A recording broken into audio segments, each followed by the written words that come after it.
Bonsoir, alors je m'appelle Hugo Dury, voilà, j'ai 27 ans, je suis atteint de schizophrénie paranoïde. Ce que je pourrais vous dire sur ma famille, bah, c'est que bon, ma famille a toujours été là pour moi, pour me soutenir, voilà. Enfin, du moins en tout cas pour ma mère et mon beau-père, même si de temps en temps j'ai trouvé de me mettre un petit peu trop la pression.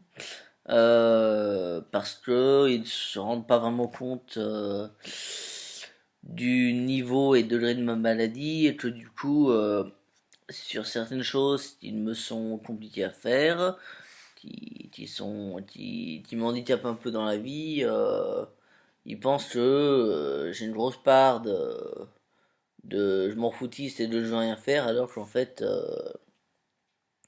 c'est vraiment une difficulté à faire des choses classiques. Alors bon, je voulais bon, au niveau, il y a quand même eu quelques difficultés avec mon père, ma belle-mère, qui déjà ont caché au départ mon hospitalisation. J'ai eu une hospitalisation. Ils l'ont caché à ma soeur et à mon frère, euh, certainement sous prétexte de vouloir les aider à, enfin, disons, ne pas les choquer, voilà. Et autrement, après, quand j'ai eu mes premiers médicaments qui étaient du Zyprexa, un médicament que j'avais beaucoup de mal à supporter et qui avait beaucoup des effets indésirables sur moi, du coup, eh bien, comment je pourrais dire, ils ont tapé le nom du médicament que je prenais, donc le Zyprexa, et ont vu que c'était un médicament qu'on donnait aux schizophrènes. Et du coup, eh ben, ils ont pris très peur. Ils ont commencé à m'éloigner un peu d'eux et de leur famille, voilà. Et puis, des années plus tard, après, je pense, bon, j'ai fait plusieurs pas vers eux et au bout d'un moment, ils sont revenus un peu en arrière et ils ont accepté un peu ma schizophrénie et ils ont commencé à me poser des questions. J'aurais montré un très bon film qui est Un homme d'exception et voilà. Un film que je conseille d'ailleurs vachement, même s'il reflète pas tout à fait en tout cas ce que je ressens, puisque John Nash était quand même beaucoup plus schizophrène que moi, enfin avait un niveau plus important en crise que moi, mais autrement, en tous les cas, je pense que c'est un très bon film pour exprimer la les symptômes de la schizophrénie et voilà. Après, voilà, j'aurais montré ce film qui, ils ont très bien, ça les a intéressés. Ils ont dit putain, je savais pas que tu es tout ça. J'ai dit c'est pas à ce point-là, mais effectivement j'ai des hallucinations, j'ai visuel, physique, auditive, olfactive, donc tous les cinq sens en fait sont, sont atteints au niveau hallucinatoire. En fait, j'ai des hallucinations des cinq sens. Par contre, donc j'ai lu il y a pas longtemps une étude sur un site qui démontrait que c'est une partie du cerveau qui déclencherait les hallucinations. En tout cas, plus la partie de ce, plus cette partie du cerveau serait petite, plus la personne atteinte de schizophrénie risquerait d'avoir des hallucinations et de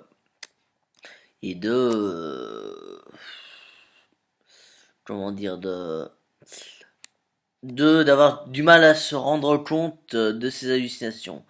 Alors personnellement, j'ai au début eu des difficultés à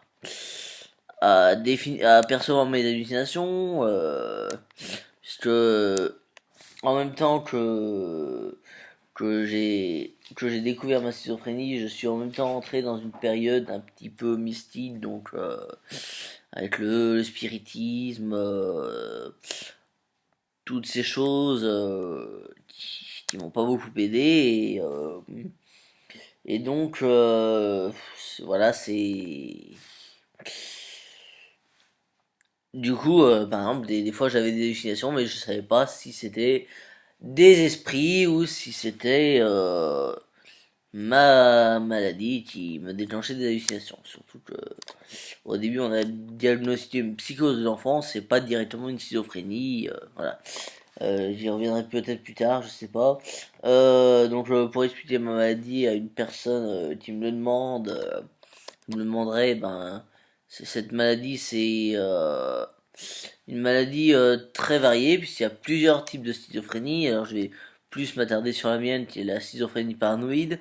Donc j'ai parfois, surtout quand je suis en crise, des épisodes un peu paranoïaques où je me sens poursuivi, où j'ai l'impression d'avoir un couteau dans le dos, d'avoir le goût du sang dans la bouche, de sentir l'odeur du sang, d'avoir des araignées aussi qui me grimpent sur le visage, voilà. Voilà, donc et puis parfois un peu de mal à organiser ma pensée, même si je suis pas le plus atteint par rapport à ça, puisque je connais des personnes qui ont beaucoup plus de mal, des personnes schizophrènes qui ont beaucoup plus de mal à organiser leurs pensées, mais dans les moments de stress, je déclenche plus facilement des hallucinations et des délires paranoïdes, voilà. Donc ce que je peux dire aussi, c'est que plusieurs fois par moment, je me suis dit que je n'étais pas malade et que je pouvais arrêter mon traitement sans même en parler au médecin d'ailleurs, et ce qui m'a conduit à avoir de nouveau des crises de délire assez importantes, et je pense que, et même encore aujourd'hui, par moment, je me dis, mais si ça se trouve, je suis plus malade, comment savoir si je suis encore malade ou pas? Et pour ça, il faudrait peut-être arrêter le traitement.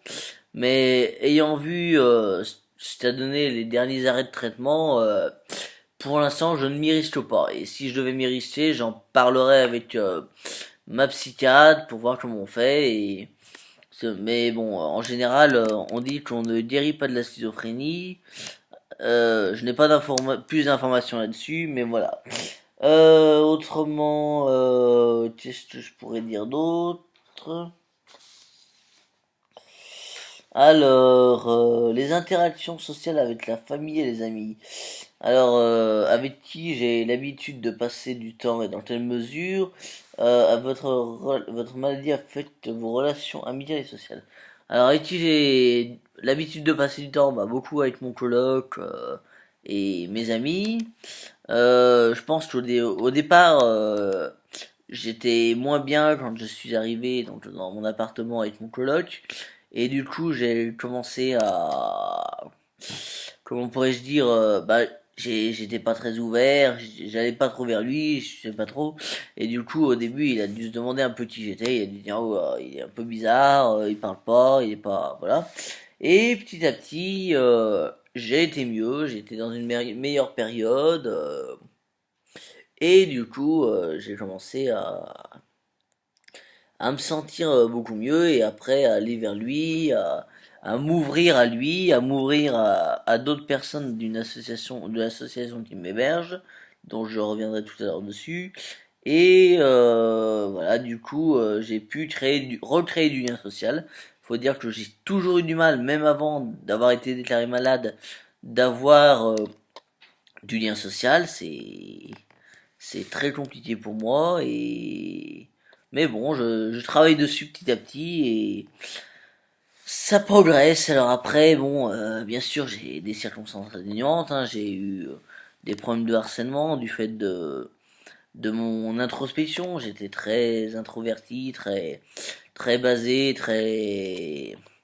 très fermé aux autres, mais en même temps, les autres me le rendaient bien parce qu'il y avait des moqueries, des insultes, du harcèlement, sous prétexte que je n'étais pas normal. Et effectivement, non seulement je suis schizophrène, mais aussi dyspraxique.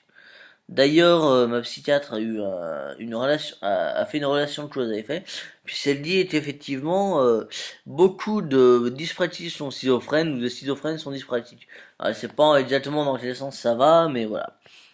Autrement, bon ben, dans les aussi dans les interactions, je dirais que il y a un gros souci pour moi au niveau du toucher. Alors je fais déjà beaucoup d'efforts par rapport au début, parce qu'au début, on pouvait pas me mettre la main sur le bras sans que je hurle au scandale et limite à l'agression sexuelle. Enfin, pour moi, je vivais le simple fait de mettre la main sur l'épaule comme une agression sexuelle. Donc là-dessus, j'ai progressé. Mais c'est vrai que j'ai un rapport au corps quand même très compliqué. D'ailleurs, donc je suis asexuel. Je ne pense pas que la maladie en elle-même m'ait rendu asexuel. Je pense que je suis asexuel de base, mais en même temps, je pense que la schizophrénie ne doit pas arranger bien tout ça parce que la plupart des schizophrènes aussi, beaucoup de schizophrènes ont des blocages lorsqu'il s'agit d'avoir du contact physique. Et encore, comme je disais, j'ai beaucoup progressé. Maintenant, mon coloc il me met une main sur l'épaule. Je vais rien dire. Je vais prendre comme un geste d'affection. S'il n'était pas le cas, il y a allez 8 mois en arrière et donc voilà non peut-être pas 8 mois mais il y a un an et demi on m'aurait mis une main sur l'épaule, j'aurais crié au scandale, j'aurais dit stop, arrête, tu violes mon intimité, voilà. Donc j'ai fait des progrès là-dessus, mais il y a encore beaucoup de boulot à faire, je pense. Autrement, que puis-je dire d'autre ouais, bonne question. Donc, l'interaction avec le médecin professionnel de santé. À quelle fréquence voyez-vous un professionnel de santé pour votre schizophrénie? Ben, une semaine sur deux, je vois deux médecins psychiatres. Alors bon, voilà, normalement, je devrais en voir un une semaine sur deux et l'autre une semaine sur deux. Sauf que pour des histoires de date, d'horaire, tout ça, du coup, ben, je vois enfin, je vois deux médecins la même semaine, un le lundi, un le mardi. Bon, c'est pas ce qu'il y a de mieux, mais voilà. Par contre, donc je trouve que j'ai quand même beaucoup progressé dans dans ma vision des choses, déjà de la maladie, puisque j'accepte ma maladie, je la comprends, je sais la décrire. D'ailleurs, faudrait que je revienne sur un truc, c'est que la schizophrénie n'a pas que des impacts sur les hallucinations, mais aussi sur la cognition et puis ben, sur l'organisation. Par exemple, ma chambre est un vrai bordel parce que je n'arrive pas à organiser un espace de vie. Je me laisse très vite déborder par tout ce qui se passe. Je pense que ma schizophrénie m'a aussi rendu assez hypersensible et que du coup, dès lors qu'il y a le moindre événement, que ce soit d'ailleurs dans le monde ou voilà, déjà, bah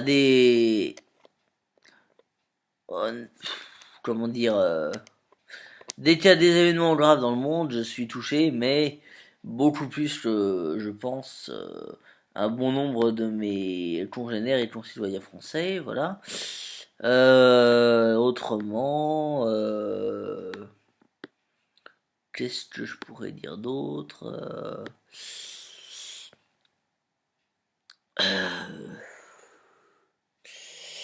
bon, je commence à stresser un peu là, mais c'est normal. Programme d'éducation. Existe-t-il des services de soutien et de sources d'information qui vous aident à traverser cette épreuve et qu'attendez-vous de ces services à venir? Ben là, c'est l'occasion de parler d'Horloge. Horloge est une structure associative loi 1901 qui héberge des personnes en difficulté psychique, enfin qui propose une aide à l'hébergement pour des personnes en difficulté psychique, qui nous aide donc à trouver un appartement social, mais on a avec eux un accompagnement social, tant au niveau il y a des éducateurs, des assistants sociaux qui viennent, voilà, qui m'aident beaucoup dans mes projets, dans mon logement aussi, qui me donnent des conseils. Et grâce à cette association, je peux me loger sans attendre 10 ans à un bailleur social, sans vivre à l'hôpital, sans vivre chez les parents, parce que, bon, forcément, les parents sont bien sympathiques, mais bon, en même temps, vivre en permanence avec ses parents, ça crée des tensions, surtout quand ils ont tendance à sous-estimer les difficultés liées à notre maladie. Et puis autrement, les services, ben, c'est le fait d'avoir droit à la RQTH et à l'allocation adulte handicapé. Ça aide beaucoup quand même parce que si je devais vivre avec juste le pôle emploi, j'y arriverais pas. Là, j'ai le pôle emploi et la hache et donc ça aide beaucoup. Et en même temps, voilà, qu'est-ce que et puis, voyez, par moments, j'ai du mal à organiser ma pensée. Hop. Et puis, effectivement, les hôpitaux de jour, tout ça aide beaucoup. Voilà, donc je passerai la période, le truc du collage, parce que j'ai fait des collages pendant des années, et donc je peux éventuellement montrer quelques collages à la personne qui m'interviewera sur ce projet. Donc voilà, j'amènerai les collages lors de ma rencontre avec elle. De manière générale, comment je me sens aujourd'hui, ben j'ai plutôt passé une bonne journée quand même, puisque j'ai fait pas mal de choses. Je suis allé au Carrefour du volontariat pour me proposer en bénévole. Ah oui, pour revenir au programme d'aide aux patients, il y a aussi l'ADAPT. Alors l'ADAPT qui s'occupe de l'insertion des personnes handicapés et par contre l'adapt est beaucoup pris, c'est très difficile de les joindre, ça fait un bon moment que j'attends que je suis en projet avec eux mais que pour l'instant ça donne rien, j'essaie de les joindre, j'envoie des mails, mes AS envoient des mails, mes éducateurs envoient des mails, l'hôpital de jour envoie des mails et pour l'instant on a très peu de contacts, c'est très difficile de d'avoir ces contacts et voilà. Mais autrement, oui, c'est plutôt bonne journée parce que du coup, je sais que peut-être je vais pouvoir faire du bénévolat dans une ou deux associations. Ça va me permettre de me sentir un peu plus utile à la société, même si je le suis certainement. Bon, j'écris des bouquins beaucoup sur la spiritualité et sur le mystique parce que mine de rien, malgré le fait que je prenne des médicaments, je suis quand même bien resté dans le mystique et dans l'ésotérisme et tout ça, et dans la spiritualité. Donc j'ai écrit des bouquins là-dessus, mais autrement, voilà. Bon, je fais du harcèlement scolaire une grande cause aussi à cause de ce que j'ai vécu et voilà. Mais comment dire, voilà. Donc du coup, le fait de faire du bénévolat va m'apporter le fait de me sentir plus utile à la société. Pour en revenir aux difficultés que provoque la maladie, je crois qu'après j'arrêterai là. Une grosse difficulté aussi, c'est que le problème de la schizophrénie, c'est qu'il y a une distorsion entre la réalité, si j'ai bien compris, et le monde imaginaire du schizophrène. C'est-à-dire que parfois on commence, enfin, comment dirais-je, ben parfois le schizophrène vit des choses. Par exemple, il peut être persuadé de parler à son frère ou à sa sœur, et en fait il ne leur a jamais parlé, ou ça m'est arrivé une fois ça. Mais autrement, les hallucinations ou les délires, se retourner dans la rue tous les 10 mètres en ayant l'impression d'être suivi et en voyant l'ombre de la personne qui nous suit, et voilà. Alors qu'en fait il n'y a rien du tout, ben les gens nous disent souvent, mais t'as qu'à te dire que c'est des hallucinations et que tu peux pas avoir des araignées ou des pendus devant tes yeux.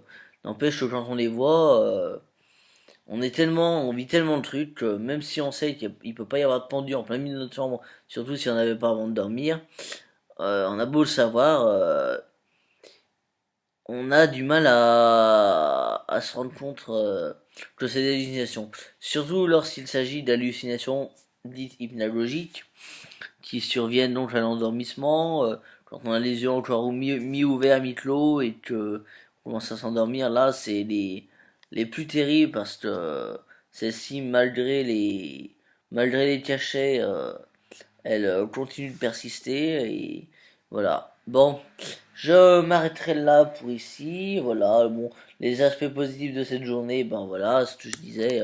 Je suis allé au Carrefour de volontariat, donc ça m'a fait beaucoup de bien.